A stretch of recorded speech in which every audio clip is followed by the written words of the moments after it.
টঙ্গীর কেরানীটেক হোটেল জাবানে ও বস্তিতে যৌথ বাহিনীর অভিযানে বিপুল পরিমাণ মাদকদ্রব্য, দেশীয় অস্ত্র, নগদ 22 লক্ষ টাকা এবং মাদক কারবারের সাথে জড়িত 72 জনকে আটক করা হয়েছে। আটককৃতদের মধ্যে 51 জন পুরুষ ও 21 জন নারী রয়েছে।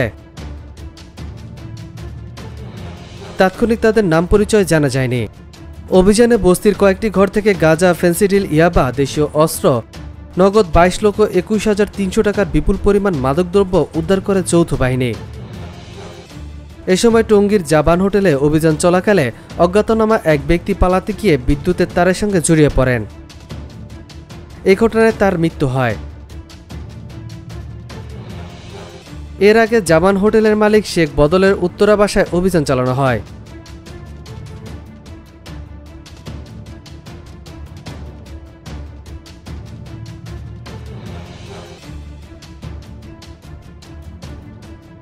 টঙ্গীর জাবান হোটেলে সকাল 10টা পর্যন্ত চলা যৌথ বাহিনীর পৃথক অভিযানটিতে নেতৃত্ব দেন রাজধানী উত্তরা দিয়াবাড়ির সেনা camp commander lieutenant colonel Mohammad Tahsin.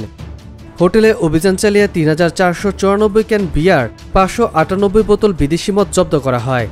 এই সময় দেহ ব্যবসার অপরাধে 27 জন নারী, হোটেলটিতে আসা 32 জন পুরুষ ও হোটেল পরিচালনা কাজে নিয়োজিত 18 জনকে আটক করা হয়।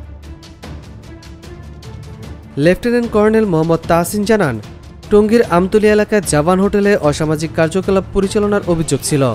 অভিযান চালিয়ে জব্দ করা হয়েছে মদ, সেই সঙ্গে দেহ ব্যবসার অপরাধে নারী, পুরুষ ও হোটেল পরিচালনার দায়িত্বে থাকা ব্যক্তিদের আটক করা হয়।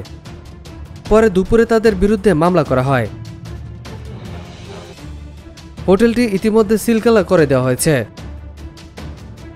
টঙ্গী পূর্ব থানার ভারপ্রাপ্ত কর্মকর্তা ওসি মোহাম্মদ কায়সার আহমেদ বলেন, যৌথ বাহিনীর অভিযান শেষে আটকদের থানায় হস্তান্তর করা হয়েছে।